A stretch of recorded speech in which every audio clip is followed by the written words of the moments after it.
Hello বন্ধুরা, তো আপনাদের সাথে আমি অঙ্কুর আর আপনারা দেখছেন চ্যানেল রেসলিং টিভি। তো বর্তমানে রোমান রেন্সের একটি টুইট থেকে কিন্তু বর্তমান সময়ে চাঞ্চল্যকর তথ্য উঠে আসছে, যেখানে জানা যাচ্ছে যে রোমান রেন্স এবং জে উসো তারা কিন্তু এক টিমে থাকবেন এবং তারা ম্যাচ চেয়ে নিয়েছেন ব্রন বেকার এবং ব্রনসন রিডের সাথে।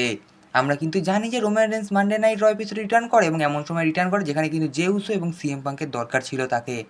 সেই জায়গায় এসে কিন্তু রোমান রেন্স তাদেরকে সেভ করে এবং পরের সপ্তাহের মানডে নাইট র এপিসোডে আমরা যখন দেখতে পাই রোমান রেন্স যখন ব্রন বেকার এবং ব্রনসন রিডের কাছে প্রায় এক পর্যায়ে ধরাশায়ী হয়ে পড়েছিলেন, সেই সময় কিন্তু রোমান রেন্সকে বাঁচাতে চলে আসছেন তার কাজিন ব্রাদার জেউসো।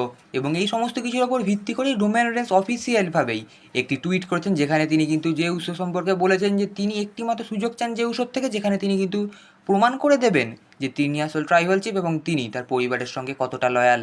তো হয়তো আমরা কিন্তু সামার স্ল্যামে এদের মধ্যে ম্যাচ দেখতে পেতে পারি, যেখানে কিন্তু রোমান রেন্স এবং জেউসো এক টিমে থাকবেন এবং তারা কিন্তু ম্যাচ খেলবেন ব্রন বেকার এবং ব্রনসন রিডের সাথে। এই সপ্তাহে ফ্রাইডে নাইট স্ম্যাকডাউন কিন্তু শুরুই হয়েছিল।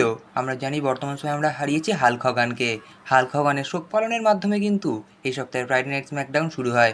সেখানে কিন্তু ডাব্লিউডাব্লিউ এর হল অফ ফেমার থেকে শুরু করে বর্তমান সময়ের প্রেজেন্ট রেসলার সকলেই কিন্তু সেখানে উপস্থিত ছিলেন। পরে আমরা রিং স্টেজে দেখতে পাই ড্রু McIntyre, Logan Paul, Jerry role এবং র্যান্ডি অর্টনকে। আমরা জানি যে সামার স্ল্যামের জন্য এদের 4 জনের ম্যাচ অফিসিয়ালি কনফার্ম হয়ে গেছে এবং এইখানে কিন্তু এই ম্যাচটিতে বেশ ভালোই পারফরম্যান্স করেছিলেন জেরি রল, যিনি কিন্তু সামার স্ল্যামে র্যান্ডি অর্টনের পার্টনার হতে চলেছেন। এরপর আমরা রিং স্টেজে দেখতে পাই কডি রোডসকে। তিনি কিন্তু এসে হাল্ক হগানের সাথে প্রোমো কার্ড করতে থাকেন, যেখানে তিনি বলেন যে হাল্ক হগান কীভাবে কত ভালো রেসলার ছিলেন, এই সমস্ত কিছু বলতে থাকে। এরপরে তিনি প্রোমো কার্ড করতে থাকেন জন সিনার ওপর। তিনি বলেন যে জন সিনাকে কীভাবে তিনি সামার স্ল্যামে হারাতে চান এবং কীভাবে হারিয়ে তিনি তার পূর্ণ সেই টাইটেলটিকে আবার রিটার্ন করে নিতে চান।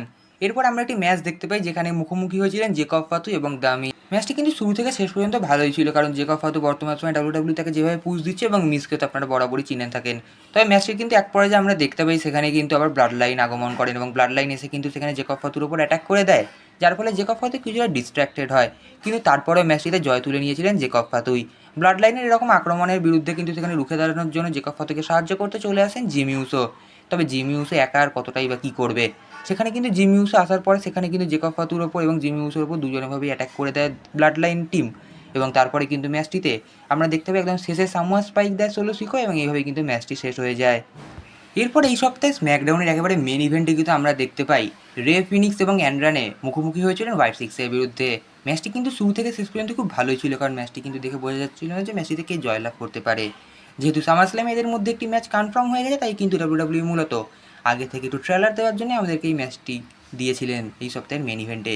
ম্যাচটিতে আমরা প্রায় সকল রেসলারকেই দেখতে পাই, যেখানে কিন্তু যার ফলে ম্যাচটি ডিসকোয়ালিফিকেশনের মাধ্যমে শেষ হয়ে যায় এবং এই ম্যাচটির ফলে কিন্তু অফিসিয়ালি ঘোষণা করা হয় যে ডাব্লিউডাব্লিউ এর সামার স্ল্যামের জন্য একটি ল্যাডার ম্যাচ কনফার্ম হয়ে গেছে এবং সেখানে কিন্তু এই সকল ট্যাগ টিমের মুখোমুখি হবে এবং যে কিন্তু ল্যাডার ম্যাচটি জয়লাভ করে নেবে সেই কিন্তু ট্যাগ টিম চ্যাম্পিয়ন হয়ে যাবে।